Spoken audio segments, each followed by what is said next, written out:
comes Kenny, the star of the show. No, not at all. Hey Kenny, how you doing? I'm doing great. How about you? I'm doing great. This looks like it's going to be a fun activity. Thank you. Fun event. Good. All right. Nice to meet you. African dialects. So to get started, there's a phrase that we say in Creole, and it simply means what's up. And how you say it is "sac passe." So everyone say it with me. Sac passe. So for my Haitians, how would you respond? Not boule. Let's hear it. Not boule. Not boule. Not boule. All right. I'm gonna say sac passe. I want everyone to respond loud. Not boule. Okay. Sac passe. Okay, very good. Now, can anyone translate what that means? Not boule. My Haitians here. Not boule. Ça s'appelle not boule. Okay, so it means we're burning. All right, so are we burning up in here? Let's hear it. Yeah. Okay. So next we need to hear how to say simple hello in Haitian Creole. So in French, it's a little different. We're going to turn to Madame Thompson here to say in French for us. Bonjour. Bonjour. So we're going to have her do it again, and then I'm going to say it in Creole. I want you to try to find the distinction of difference, okay? Bonjour. Bonjour. Bonjour. Bonjour. Do you see the difference? Hers ends with a strong R. Not necessarily strong, but an R. Soft. A soft R, excuse me. But in Creole, you wouldn't have that R at all. It's bonjour. Okay, so everyone say with me. Bonjour. Bonjour. Very good. Okay. Now, for the next thing, we're going to learn a simple Haitian proverb. Haitian proverbs are so important. It plays a large part in the Haitian culture, and it's a way of expressing ourselves. Okay, so for the first one, we need to understand that religion, God, plays a very significant role in Haitian Creole culture. And so there's a phrase we say in Haitian Creole. It's simple, and it says, God is good. And the way you say that is, bon Dieu bon. Okay? So repeat after me. Bon Dieu bon. Bon Dieu bon. Oui, so bon Dieu, our God is good. Bon Dieu bon. Okay? Now this next one will help you if you ever travel to Haiti, okay? Let's say you don't know Haitian Creole, but you need to get your way around. You need a little passport to get into someone's door or to make acquaintance with them. And so you're simply going to say bonjour, or the way that you say Haitian, hello in Haitian Creole, is your passport. You say it like this. Bonjour, c'est passeport. Okay, so repeat after me. Bonjour, Bonjour. c'est passeport. Very good. All right. I think you guys are picking it up pretty well. So I'm going to kind of welcome everyone in. We're going to go ahead and get started. We have the food coming, so first and foremost, we didn't expect this large of a crowd, so we appreciate everyone who came in here to support. Now let's give a round of applause.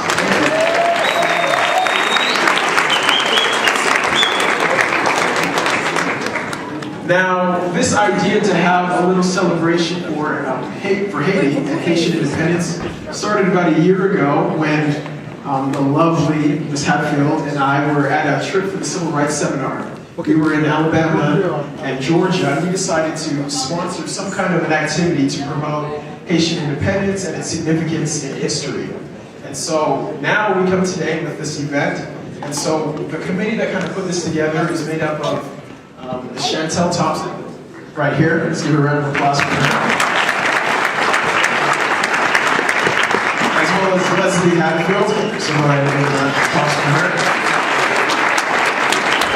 And then our Professor Chris Hodson will be speaking to us today, so let's give a round of applause for him.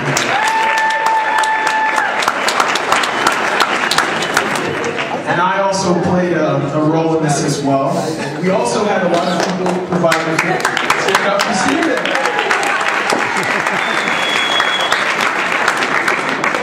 We want to give a special thanks, especially to the people who prepared the food, namely Eve Rose Bryce, who's actually not here yet, but she'll be arriving soon. Susie Augustin, my mom, and Kenny Augustin, my dad, as well as some others who have helped to coordinate this event, like Dumi, Etienne, and some others. So let's give it a round of applause for them.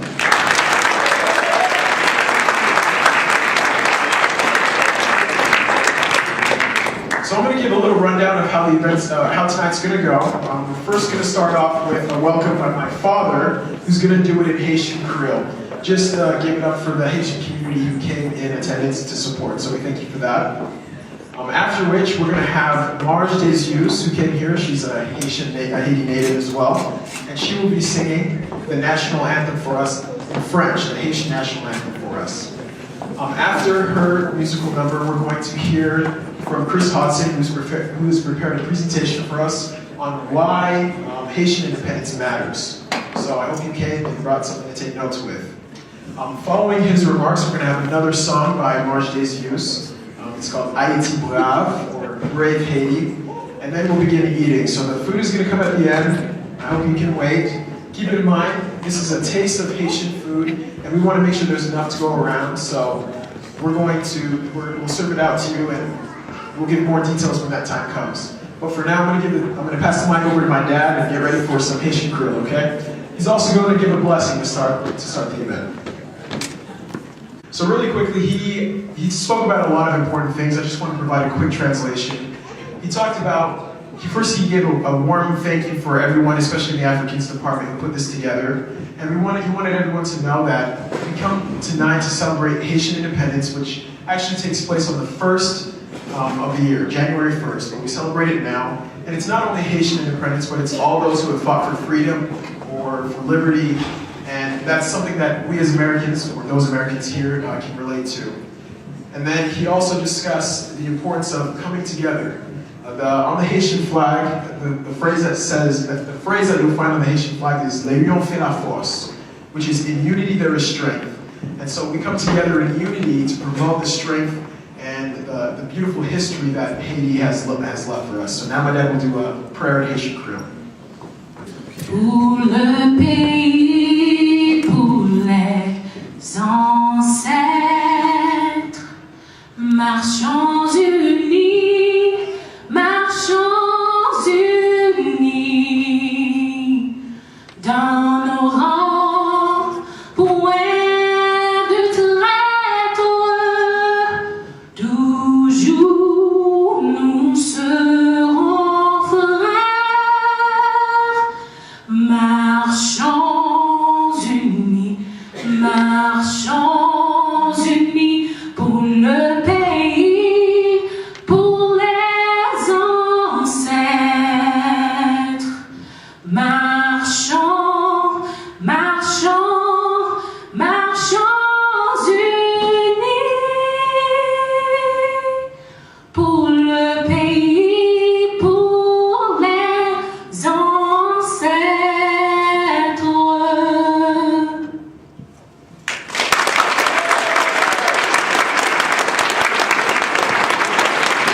Because you want to hear him rather than me. He earned his PhD at Northwestern University, and we asked him to speak tonight because of his expertise in French Atlantic history. His research focuses on the early modern French Empire in the Atlantic world, which significantly includes Haiti, as you should all know. And he's been at BYU for about 10 years now, and he's taught a class on the Atlantic revolutions, the American Revolution, the French Revolution, and the Haitian Revolution, how they all are connected. And he's here to tell us from his broader geographical and historical perspective why the Haitian Revolution matters. And I think we wanted to have a talk like this because I think it helps us non-Haitians understand how important this Haitian history is. And maybe for people from Haiti, it will also help them see what other people in the world, what perspective they might have on Haiti. So I will just turn the time over to him, and so join me in welcoming him with a round of applause. I've taught at the University of Paris. I've given lectures in some, kind of fancy pants places. And this is a really kind of ugly 1980s LDS State Center. But, and I mean it when I say this, I've never been more honored to speak anywhere than I am to speak here with you tonight. And I'm excited to talk to you about some of my thoughts anyway on why Haitian independence matters, not just for Haitians, but for all of us. And to begin doing that, I want to talk very briefly about a book that was written in 1771, so long before Haitian independence. It was written by a French writer, a fellow named Louis-Sébastien Mercier, and the book is called The Year 2440, A Dream If Ever There Was One. And the story of this book goes like this. There is a Parisian guy, the protagonist, and he has an argument with a friend of his who thinks he's a philosopher. The argument makes the guy so mad that he decides he needs to go sleep it off before he talks to anybody. So this he does, right? So it goes and goes to sleep. And when he wakes up, it is 700 years later. It's the year 2440. So it's a Rip Van Winkle story. And in the year 2440, Paris has totally changed, right? So, and most of it is awesome. Hospitals are no longer death traps.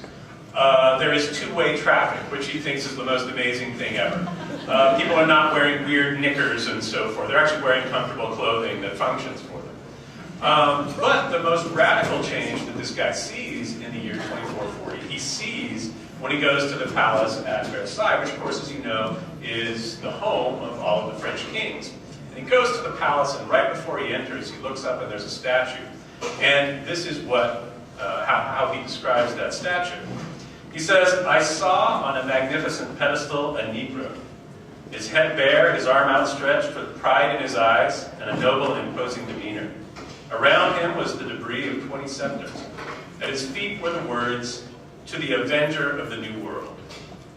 And Mercier's character shouts with surprise and joy. And he asks onlookers to kind of confirm what he's seeing, and they tell him that indeed this black avenger had led the New World slaves out of bondage and had, and this is a quote from Mercier's book, demonstrated that sooner or later cruelty will be punished and that Providence stores away souls that she unleashes on the earth to reestablish the balance that iniquity has destroyed. So, Mercier's book was written 20 years before the slaves in the French colony of Saint-Domingue, which is now Haiti, launched the world's first and only successful slave rebellion, which they did in 1791. 23 years before the government of revolutionary France issued the world's first Emancipation Proclamation, which they did in 1794, confirming that Saint-Domingue's 500,000 slaves had indeed freed themselves. And 33 years before January 1st, 1804, when Jean-Jacques Dessalines and his generals met in Gonaïves in Haiti to declare Haiti the New World's second independent state, and the first government of any kind to be led by African men who had once been the property of other men. Now, I bring up Mercier's book because I think it suggests that even before Haitian independence ever happened, people were thinking about what such a thing would mean. After all, the creation of a new nation by slaves who, through concerted and violent action, liberated themselves from the plantation system was the most shocking challenge imaginable to the world as it existed in the late 18th and early 19th century. So shocking, in fact, that powerful men tried to stop it from happening. Take, for instance, the case of Napoleon Bonaparte. In 1802, he sent his brother-in-law and 50,000 French soldiers to what was then French Saint-Domingue to wrest control of that colony from Toussaint Louverture. Louverture, of course, is the ex-slave who, after the revolt of 1791 and the formal emancipation of Saint-Domingue slaves in 1794, emerged as the colony's key military and political leader. Now, although Toussaint was eventually captured and died in a French prison, Saint-Domingue's armies of ex-slaves, with an assist from yellow fever, dealt Napoleon his first major military defeat. As Napoleon's army withdrew late in 1803, Jean-Jacques Dessalines and company produced the Haitian Declaration of Independence, a buzzsaw of a document that separated the citizens of Haiti from the French, those, and this is a quote from the Declaration, barbarians who have bloodied our land for 2 centuries. Yes, Dessalines later wrote, we have paid those true cannibals back, crime for crime, war for war, outrage for outrage. I have avenged America. And with that, Louis-Sébastien Mercier's vision from the year 2440 became real way, way ahead of schedule. And as soon as it did, people on both sides of the Atlantic started reflecting on why Haitian independence mattered. In effect, telling stories. Now, there are a lot of these stories. And for our purposes tonight, I want to break them up into 2 categories. The stories in the first category are pretty rough, and they're pretty bleak, and thus I think they're really important for us to hear. We might call this category, for lack of a better name, stories told by white folks in the middle of a full-blown racist freakout. And there are a lot of these. Take, for instance, the tale of Baron Joseph Pontalba, who was the richest man in early 19th century New Orleans. In a letter to his wife, Pontalba recalled, quote, "When we used to go to bed only if armed to the teeth.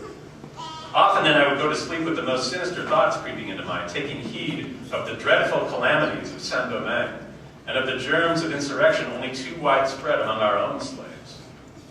Or, take the words of James Defoe, an influential Southern publisher during the 1830s and 1840s, who called the Haitian Revolution, quote, "a narrative which frightened our childhood and still curdles the blood." Defoe loved to publish lurid tales of black violence in Haiti to advance his argument that, quote, "Negro nature and civilization are the same everywhere." Or, take Louis Gottschalk, a renowned American pianist and descendant of white planters who fled to the United States during the Haitian Revolution. In 1857, while on a Caribbean tour, he passed by Haiti on his way to Cuba. He wrote, "Everything, and more especially the name of Saint-Domingue, seemed to speak to my imagination by recalling to me the bloody episodes of the insurrection so closely associated with my childhood memories." And these are just a few personal reflections. In the decades after 1804, a flood of memoirs and novels and plays expressed pure white terror at what had occurred in Haiti. And taken together, these stories about Haitian independence formed a crucial support for the most important political argument of the 19th century, white supremacy. To be blunt, powerful whites from France to the United States believed that they had to frame Haitian independence as a nightmare scenario. An upending of the booming slave economy that promised a war between two races, one barbaric, the other civilized. The very existence of Haiti, a nation carved out of the French Empire by black soldiers and statesmen and buttressed by black women and their families, threatened to undermine the very core of white supremacy. As one South Carolina governor declared, "If we establish that the blacks are a military race, we destroy our whole theory that they're unfit to be free." And so, whites raged on, making 19th century Haiti a pariah state, launching a trade embargo in the case of the United States, and for the French demanding an indemnity of 25 million francs in exchange for diplomatic recognition, which Haiti paid off in full. This negative image of Haiti even played a major role in the advent of the American Civil War. Now, if you know anything about Civil War history, you'll know that the Deep South seceded first, right? Now, the Deep South hired these guys, we call them secession commissioners. And there were these guys whose job was to go, they were supposed to go up to places like Kentucky and Virginia, so the border states, and meet with governors and state legislatures and so forth, and make the best case they could that they ought to secede with the Deep South, right? So if ever we're going to get the South's best argument for why you should secede, it's going to be the one that these secession commissioners make at these high-stakes moments to these state legislatures and governors. Now, what do you suppose they said? Do you think they articulated a sort of rational, reasoned states' right argument? Absolutely not. One of them is a guy named Stephen F. Hale, and he told the legislature of the state of Virginia in late 1860 that Abraham Lincoln's government would, quote, "bring about all the horrors of Saint-Domingue's servile insurrection, degrading white Southerners to a position of equality with free Negroes." And so it went, even beyond the 19th century. Between 1915 and 1934, as I don't need to tell any of the Haitians here, the United States occupied Haiti outright. The blatantly racist and exploitative conduct of the occupying Marines and American businessmen eager to dominate Haitian markets and control Haitian institutions produced some remarkable and kind of troubling cultural results. American novelists and filmmakers exploited fears of / fascination with Haiti to produce a spate of new and supremely weird works. See especially, and this is available to you on YouTube, the 1932 film White Zombie, in which Bela Lugosi plays a Haitian voodoo master named Murder Legendre. Is this guy going to be the bad guy or not? Murder Legendre. And it's no coincidence that the branch of the armed forces in the United States charged with occupying Haiti the U.S. Marines was the dead last branch to integrate, only reaching full racial parity in 1960. Now, I could go on. But suffice it to say that these stories reveal something we can't afford to ignore. That Jean-Jacques Dessalines' 1804 declaration became a key pretext for 2 centuries worth of attempts to preserve a hierarchy of races that was born with slavery but that didn't die with it. A social order in which people of African descent found themselves at rock bottom. There is, however, another set of stories about Haitian independence. I'm not sure what to call this category, but I can tell you it's a lot more hopeful. The stories in it reverse the arguments of the stories in the first category. That is, they see Haitian independence not as an unnatural overturning of a hierarchy of races, but as a reinstatement of a natural order in which liberty and equality overwhelmed man-made prejudices and coercive institutions like slavery. In 1802, upon learning that Toussaint Louverture had been captured and delivered to certain death in a prison by the French, the British poet William Wordsworth wrote such a story. Though fallen thyself, never to rise again, live and take comfort. Thou hast left behind powers that will work for thee, air, earth, and skies. There's not a breathing of the common wind that will forget thee, for thou hast great allies. And true enough, Toussaint and the Haitians did have allies, and for them, the Haitian seizure of their own freedom became a beacon for oppressed peoples throughout the Americas and beyond. In 1815, for example, Simón Bolívar, a Latin American revolutionary who was then fighting a campaign for independence from Spain, found himself exiled to Haiti by Venezuelan royalists. Haitian President Alexandre Pétion offered Bolívar weapons and soldiers for a re-invasion, asking only that Latin America's slaves be liberated if it succeeded. And Bolívar remembered this well, later citing the cases of Spartacus and of Haiti as he pled for emancipation in his new Venezuelan republic. And like Bolívar, American abolitionists understood the transformative potential of Haitian independence. In his personal pantheon of world heroes, for instance, the anti-slavery orator Wendell Phillips placed Toussaint at the top, above Oliver Cromwell, who was only a soldier, George Washington, the great general had slaves, and Napoleon Bonaparte, who made his way to empire over a sea of blood. And maybe more importantly, African Americans looked to Haitian independence for hope. From 1804 on, Haiti assumed a transcendent, almost religious importance in slave communities. While serving in the U.S. Army in South Carolina, one New York private wrote the following. The result of the insurrection in San Domingo, Haiti, has long been known among the slaves of the South. The name of Toussaint Louverture has been passed from mouth to mouth until it's become a secret household word. And a love of liberty, fed by a love of arms, has been rendered universal and almost omnipotent. It has been felt that it was right for the colored Haitians to fight to be free, and it's equally right for the colored Americans. So no wonder that every major slave rebellion in the United States before the Civil War, from Gabriel Prosser's in 1800 to Nat Turner's in 1833, made reference to Haiti as a model, a destination, or a savior. So Haiti, Toussaint, Dessalines, all became African-American shibboleths, code words basically, communicated underground by the enslaved who nonetheless, and against all odds, hoped.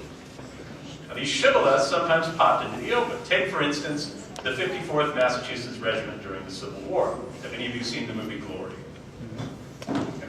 That's the regiment we're talking about. This is the all-black regiment commanded by Robert Gould Shaw. About half of them are former slaves, and some of them are from as far afield as Canada and the Caribbean. Now, originally, the regiment called itself the Morgan Guards, after one of its wealthiest sponsors, the Massachusetts merchant Miss Morgan.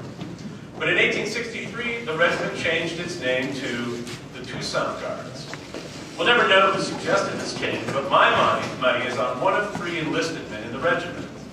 Either one of the 2 sons of the great abolitionist Frederick Douglass, or the son of the lesser-known but even more radical black activist Martin Delany, and his name, of course, was Toussaint Louverture Delany. And just like with stories told by white people in the middle of a full-blown racist freakout, I could go on and on about these instances of Haitian independence acting as a beacon for seekers of freedom and equality. So, in the end, why does Haitian independence matter? It depends on what you want to consider, I suppose. Historically, it's mattered on the one hand because it has served powerful people as a pretext for slavery and for war and for segregation, and for the maintenance of institutions and ways of thinking steeped in racial prejudice. On the other, it's mattered to far less powerful people because it offered proof. It's imperfect proof, but it's still proof that in spite of the overseer's lash, in spite of separate but equal, in spite of every last instance of racial condescension, liberation is real. It's not uncomplicated, it's not easy, and it's not achieved without cost or, alas, without its own victims, but it is real. Finally, let me return to Louis-Sébastien Mercier in the year 2440, a dream, if ever there was one. Recall again what the story's protagonist said upon seeing the statue of the Avenger of the New World in front of the Chateau of Versailles. The Avenger's existence proved, he explained, that Providence stores away souls that she unleashes on the earth to reestablish the balance that iniquity has destroyed. And I like to think that that's right. And perhaps that's what we should see as the importance of Haitian independence. Toussaint Louverture, Jean-Jacques Dessalines, and hundreds of thousands of now nameless men, women, and children were, to quote Mercier, unleashed at the right time to light a path from the dead ends of slavery and racism. And whether we're Haitian or not, I hope we can recognize that on some level, we are all their heirs. Which begs the question, what were we unleashed to do? Thank you.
Oh no, me masuke, me makrase.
got to say for yourself? I haven't seen you for 2 months. I know. I've been just at school, and helping with this. This is exciting. Well, good. To do, What did you cook?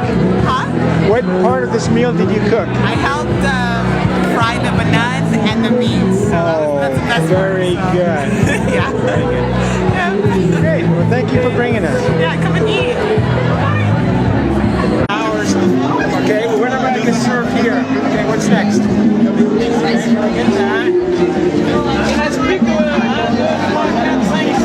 Okay, filming. I'm filming.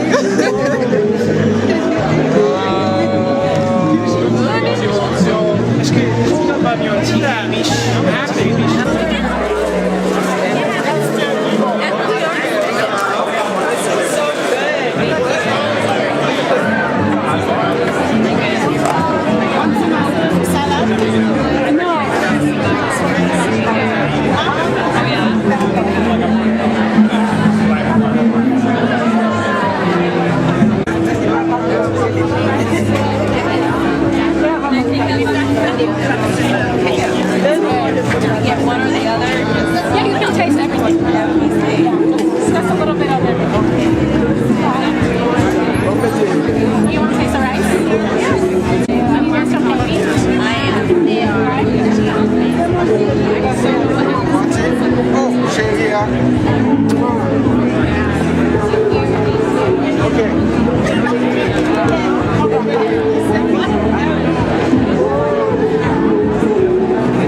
Look over.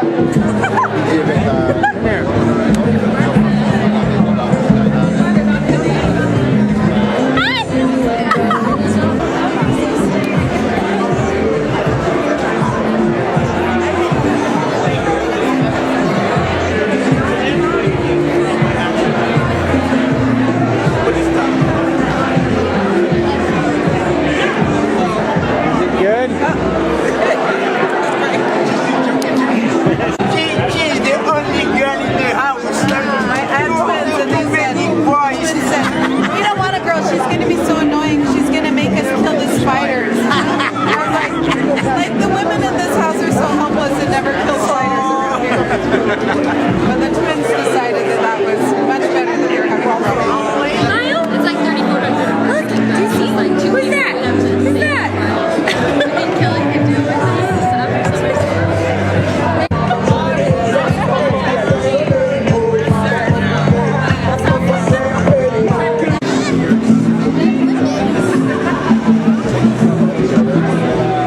What is this?